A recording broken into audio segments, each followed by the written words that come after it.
Friends, good morning to all of you. मैं हूं मंतोष गुप्ता और आप देख रहे हैं जागृति पब्लिक स्कूल का यूट्यूब चैनल। तो दोस्तों, आज हम लोग पढ़ने वाले हैं मानव में पाचन तंत्र। आज हम लोग इसके बारे में पढ़ेंगे। मानव में पोषण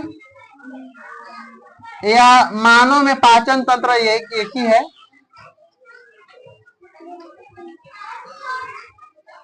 मानव में पाचन, इसी के बारे में आज हम लोग बात करने वाले हैं। और मैं पहले से यहाँ पे चित्र बना चुका हूँ और आप लोग भी इसी प्रकार से चित्र बना लीजिएगा। बहुत ही आसान से जो है इसको बनाया जाता है। और मेरा जो भोजन, हम लोग जो भोजन खाते हैं, किस प्रकार से आगे जाता है और किस प्रकार से उसका पाचन होता है, इसके बारे में आज हम लोग डिस्कस करने वाले हैं। तो बने रहिए वीडियो के लास्ट तक और आज हम लोग समझेंगे मानव में पोषण को। चलिए चलते हैं। सबसे पहले भोजन को हम लोग मुख यानी कि मुख गुहा में रखते हैं। और अब जानते हैं मुख में दांत भी होते हैं, जीभ भी होते हैं और मुख के ऊपरी दीवार एक तो होता है जिसमें एक ग्रंथि पाया जाता है। इस सभी के बारे में अभी हम बताने जा रहे हैं। चलिए, सबसे पहले हम लोग भोजन को मुख में रखते हैं। उसके बाद भोजन को दांतों द्वारा चबाया जाता है और जीभ जो काम करती है, भोजन को उलटती है, पलटती है और स्वाद का पता लगाती है, जिससे हम लोग को खाने में इंटरेस्ट लगता है, अच्छा लगता है। ठीक है, इसी से हम लोग को पता चलता है कि इसमें इसका स्वाद कैसा है और इससे हम लोग बड़ी चाव से खाते हैं अगर अच्छा लगता है तो। और जीभ के ही वजह से हमारा पसंद जो है अलग अलग भी होता है। ठीक है, इसके बाद जीभ के ऊपरी गुहा में एक ग्रंथि होता है जिसका नाम है लाला ग्रंथि। लाला ग्रंथि से लार निकलता है, जिसको हम लोग मुंह में पानी आना भी कहते हैं। वो जो लार होता है, लार में एक एंजाइम पाया जाता है जिसका नाम है एमिलेस एंजाइम। और एमिलेस एंजाइम का काम होता है भोजन में उपस्थित कार्बोहाइड्रेट का पाचन करना। यानी कि हम लोग जो भी भोजन किए हैं उसमें जो कार्बोहाइड्रेट जो होता है उसका पाचन करना काम होता है हमारे लार में उपस्थित एंजाइम का, जिसका नाम है एमिलेस एंजाइम। इसका दूसरा नाम भी है जिसके हम लोग 10 क्लास में दिया हुआ टाइलिन एंजाइम भी दिया गया है, लेकिन इसको हम लोग पढ़ेंगे एमिलेस एंजाइम ही। ठीक है, जब भोजन मुख में आती है और एमिलेस एंजाइम द्वारा कार्बोहाइड्रेट का पाचन होता है, उसके बाद ग्रास नली से होते हुए, जिसका ग्रास नली की दीवार को ग्रासिका कहते हैं, आप देख रहे हैं तो लिख चुके हैं। और इसके द्वारा हमारे अमाशय यानी कि हमारे पेट में चला जाता है। भोजन अब हमारे पेट में पहुंच चुका है। पेट में पहुंचने के बाद अमाशय में भोजन जब पहुंचता है तो अमाशय के एक दीवार में, अमाशय के जो भित्ति होती है उसमें एक ग्रंथि होता है जिसका नाम है जठर ग्रंथि। क्या नाम है? जठर ग्रंथि। ये जठर ग्रंथि जो है ये 3 तरह के रस निकालता है। कितना तरह से रस निकालता है? 3 तरह के।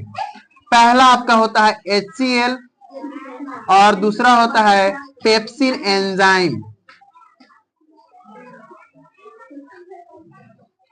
पेप्सिन एंजाइम और आपका तीसरा होता है श्लेष्मा। अब तीनों के कार्य के बारे में हम लोग समझेंगे।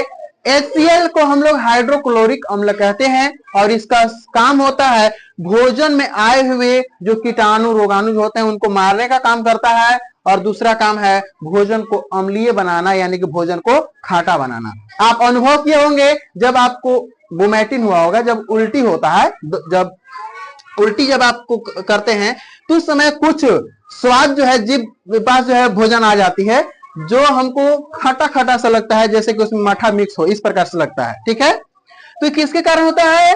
तो ये होता है आपको हाइड्रोक्लोरिक अम्ल के कारण। ठीक है, पेप्सिन एंजाइम को पाचक एंजाइम कहा जाता है, यानी कि भोजन का पचाने का काम किसका होता है? पेप्सिन एंजाइम का होता है। और तीसरा श्लेष्मा जो है, श्लेष्मा का क्या काम होता है? तो हाइड्रोक्लोरिक अम्ल जब हमारे जठर ग्रंथि से बाहर निकलती है, अमाशय में पहुंचती है, तो अमाशय के जब दीवार से टकराएगी तो हमको जलन होने लगेगा। क्या होने लगेगा? जलन। तो वही जलन को मिटाने के लिए, उससे सुरक्षा करने के लिए, यानी कि अमाशय की दीवार को रक्षा करने के लिए श्लेष्मा बाहर निकलती है और अमाशय की दीवार को रक्षा करती है ताकि हमारे पेट में जलन नहीं हो। बात आगे समझे यहां तक? फिर समझेंगे हाइड्रोक्लोरिक का अम्ल का काम होता है भोजन में आए कीटाणु रोगाणु जो भी है उनको मारने का काम करता है और भोजन को खट्टा या अम्लीय बनाने का काम करता है।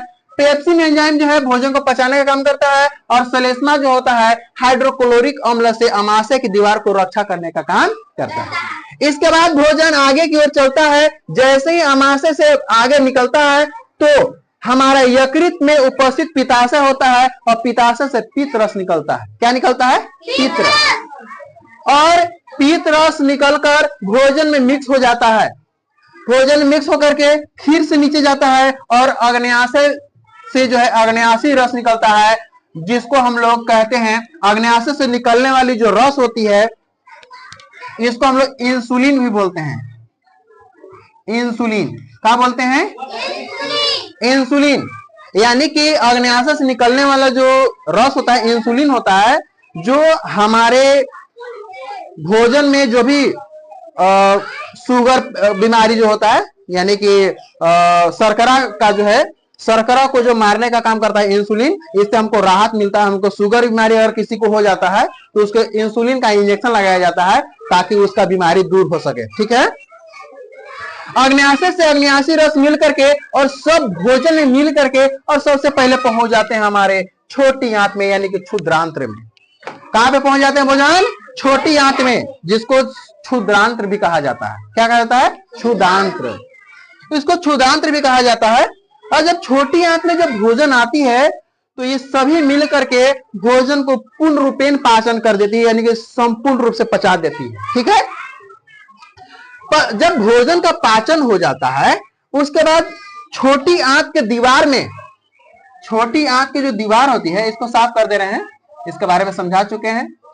छोटी आंत का जो दीवार होता है इस प्रकार से होता है और इसमें उंगली नुमा जो है कुछ पर्वत लगे हैं, कुछ संरचना हुआ है। इस प्रकार से इस प्रकार का संरचना होता है दोनों साइड में, जिसको हम लोग वीली के नाम से जानते हैं। वीली, या इसका दूसरा नाम है दीर्घरोम। क्या नाम है? दीर्घरोम इसको कहते हैं। इसके द्वारा भोजन में उपस्थित जितने भी पोषक तत्व हैं, जैसे कि कार्बोहाइड्रेट, प्रोटीन, वसा, विटामिन, खनिज लवण, रेशे, अन्य भी जितने भी पोषक तत्वों के रूप में आते हैं, सब के सब जो है विली या दीर्घरोम द्वारा अवशोषण कर लिया जाता है और उसके बाद उसको रक्त में मिला दिया जाता है और उसको शरीर के विभिन्न भागों तक पहुंचाया जाता है। ठीक है। अब यहां से जब भोजन में उपस्थित पोषक तत्व का जब अवशोषण हो जाता है छोटी आंत में, उसके बाद जो भोजन में जो बचता है, जो बिना पचा हुआ जो भोजन होता है, उसको भेजा जाता है बड़ी आंत में। कहां पे? बड़ी आंत में, जिसको हम लोग बृहदांत्र के नाम से जानते हैं। ठीक है। बड़ी आंत में जैसे ही भोजन जाता है तो आप यहाँ देख रहे हैं अपेंडिक्स नाम का एक नीचे संरचना होती है, कुछ कुछ कण जो है यहाँ पे एकत्रित हो जाते हैं और बहुत दिन होने के बाद जो है अगर भोजन में कुछ ऐसा पदार्थ जो आते हैं जो अपेंडिक्स में जमा हो जाते हैं, तब हम लोग कहते हैं कि इसको पेंडिस हो गया। क्या हो गया? पेंडिस। और उसको ऑपरेशन करवा करके और फिर से इसको छुटकारा हम लोग पा सकते हैं। जब भोजन बड़ी आंत में जाती है तो बड़ी आंत में जैसी भोजन पहुंचती है, भोजन में उपस्थित जितने भी जल की मात्रा होती है, यानी कि पानी की मात्रा होती है, उसका अवशोषण कर लिया जाता है बड़ी आंत में। ठीक है। बड़ी आंत में क्या होता है? भोजन में उपस्थित जल का अवशोषण होता है बड़ी आंत में। उसके बाद जितने भी अपशिष्ट पदार्थ होते हैं उसको मलाशय में क्या कर लिया जाता है? जमा कर लिया जाता है। कहां पे किया जाता है? मलाशय में उसको जमा किया जाता है और अंततः उसको गुदा द्वार द्वारा निष्कासन कर दिया जाता है, यानी कि हमारे शरीर से बाहर निकाल दिया जाता है। और आप लोग को ये भी बता देना चाहूंगा कि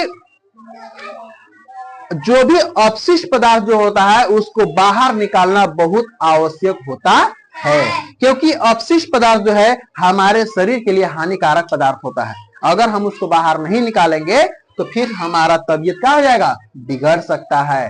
ठीक है। इसीलिए उसको बाहर निकालना अति आवश्यक होता है। ठीक है। तो मैं उम्मीद करता हूं कि आप लोग को ये अच्छी प्रकार से समझ में आया होगा, और आप चाहें तो इसको आप एक बार लिख करके, और जो भी त्रुटियां अगर आपको लोग को लग रहा होगा उसको कमेंट में जरूर बताइए, और बने रहिए नेक्स्ट वीडियो के साथ। तब तक के लिए थैंक यू।